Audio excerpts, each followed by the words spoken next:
Yes, again, good afternoon. I'm Jen from Amazon Serie.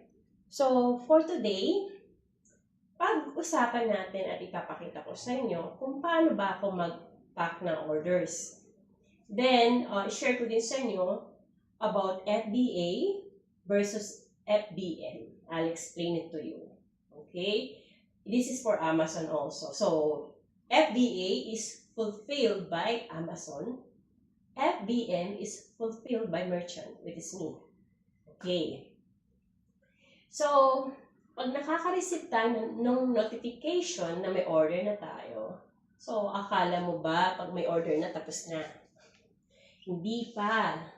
So, dito pala nagsisimula yung real work. Yung pag-pack ng items, then shipping, at fulfillment. Sa video na ito, ipapakita ko sa inyo kung paano ko pinapack yung order ko step by step. And explain ko rin yung difference ng FBA at FBM para alam nyo kung anong mas bagay sa inyo.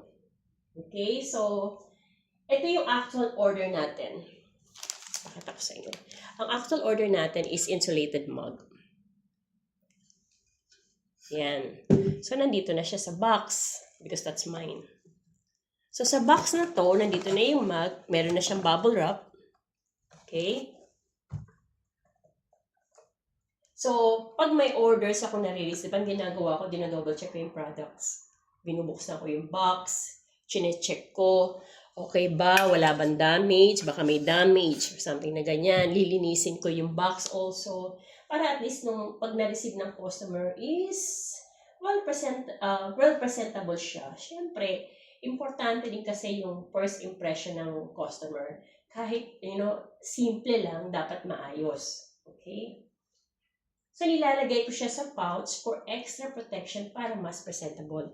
So, ito siya. Okay? So, kailangan natin siya i-pack ng bubble wrap again.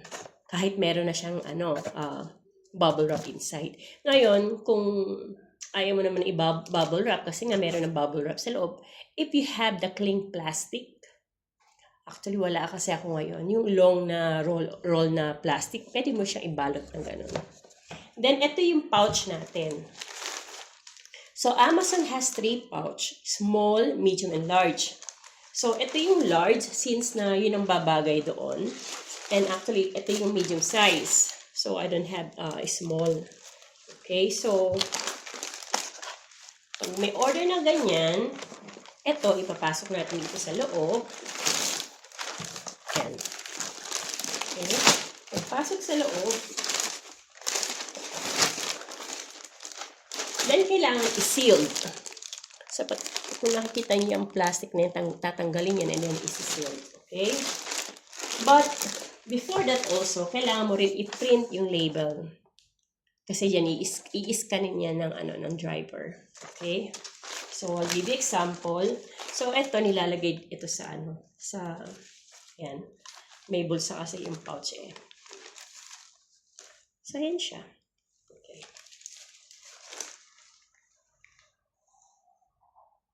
So, ito pala yung bubble wrap. Pag bumibili kasi ako ng bubble wrap, yung madamihan na isang buong rolyo. Yan. Yan yung bubble wrap ko. So, dito ko sinisiguro na safe yung delivery, lalo na kung fragile or madaling na-damage. So, very important talaga may bubble wrap ka. Then, since na may box na to, hindi ko na kailangan pang ilagay sa box.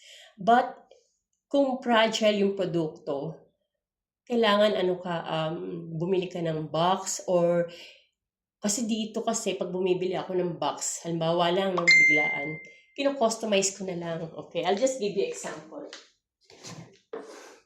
Diba? So, eto. Kino-customize ko siya. Kasi pwede ko pa yung gamitin na siguro 3, 3 doon. Iko-customize ko siya para magkasya doon sa ilalagay ko na item. So, kailangan palagi rin may masking tape ka. Importante may masking tape ka palagi. Yan. Hindi yan palagi nawawala sa akin. Sinisil ko yan. So, hindi kailangan mahal. Ang importante, secure at hindi madaling mabuksan. So, ang pinakahuli is before ko i-ship, final check ulit, complete ba? Maayos bang pagkakapak? Yan, tsaka mo isi-sealed. Kasi pag na-sealed mo na, hindi mo na kaagad pwedeng mabuksan pa. Pwede naman palang buksan, kaya lang, magwe-waste ka lang ng magwe-waste ka lang ng pouch. O, diba? So, bigyan ko kayo ng example. So, ito today ang mga orders ko. So, nandito siya naka-sealed yan sa loob. So, ayan. So, alhamdulillah, I have 5 orders yesterday. So, pag may order ako today, i-message ko, i-WhatsApp ko yung driver, and then, darating sila mamaya. Siguro mga afternoon, mga 3 p.m. And then, yun, i-collect na nila yung items. So, eto naman, okay, let's, pag-usapan naman natin ngayon yung FBA and FBM.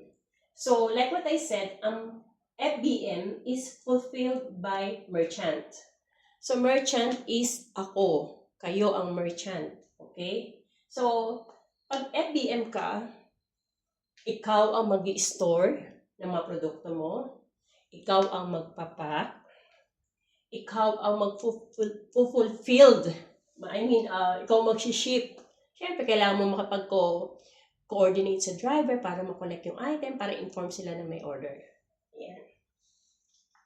So, like what I'm doing now, sa lahat ng stocks ko. So, ako nagpre-prepare ngayon, nagbabubble wrap. So, FBM ako. So, I'm in Amazon but fulfilled by merchant. So, ako yung full control. Okay? Then, maganda rin to for beginners. I tried also before. I mean, from the beginning pala, I tried first FBM, fulfilled by merchant, para at least natututo din ako. Okay? Kasi, ang pros kasi nito is full control ka, then, good for beginners, and then mas mababa ang initial cost. Ang cons lang, ikaw lahat ang gagawa, which I don't mind. Then, time-consuming, which is true. And then, kailangan organize ka. Kasi lahat ng mga produkto ko, nandito lahat. So, meron akong mini parang warehouse. May mini warehouse ako dito sa bahay. Nandun lahat ang mga produkto ko. Actually, halos na-scattered ko na nga sa dami. Then, ang FBA naman, fulfilled by Amazon. So, makaka-receive ka ng notification, and then, may mga items ka kasi nasa iyo yan. Nasa iyo ang desisyon kung gusto mo bang gawing FBA. Okay? Means, ipapadala mo yung stocks mo sa warehouse ng Amazon. Once na pinadala mo yung stocks mo sa Amazon, so, may driver dito, may procedure bago mo ipadala. So, sa system yan. Hopefully, sa system na masusunod, i-guide ko din kayo step by step from the start. Okay? So, ipapadala mo yung stocks mo sa warehouse ng Amazon. Then, pag nandun na sa warehouse yung stocks mo, meron ka rin doon mini warehouse. So, sila nang bahala sa storage.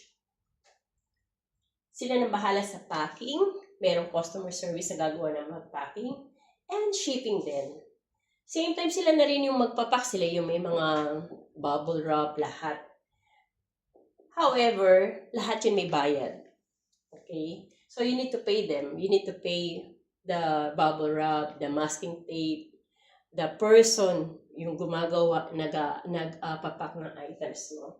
So, may bawas yun. So, parang may split siya. Okay? Kasi syempre, kailangan mo magbayad sa warehouse, doon nandun yung stocks mo monthly. Then, ilan yung stocks na order mo, ganun din. So, makikita mo naman not at the end, anytime, makikita mo naman kung magkano yung, magkano sa isang produkto yung natatanggal sa'yo. I mean, binabawasan nila. Makikita mo naman. So, inventory din, andun din. Makikita mo yung inventory mo. Halimbawa, ilan na lang, 5 na lang, or lalo na pag fast moving, kailangan mo mag-replenish ulit para ma-send mo sa kanila. So, ang pros nito, hands-free ka sa fulfillment. Faster delivery kasi prime and mass scalable. Mostly kasi once na FBA ka, mas priority yon ng Amazon. Naka-prime ka kaagad. Then, mas scalable. So, ang cons lang is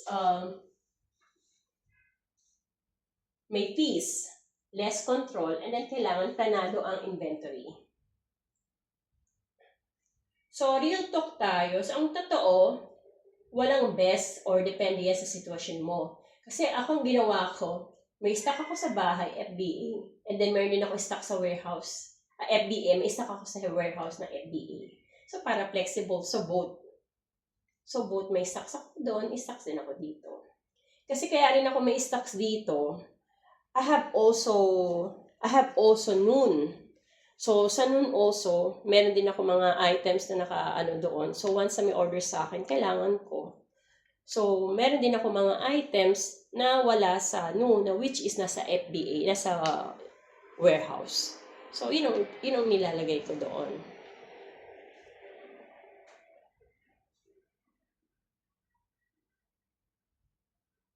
So, ano ba? Kung nagsisimula ka pa lang, okay lang na mag-FBM ka. Try mo muna yung FBM, like me, what I do. Pero pag medyo nagiging okay na, ma-appreciate mo yung FBA. Kasi FBA, wala kang gagawin sa FBA. Ang gagawin mo lang, kailangan mo lang,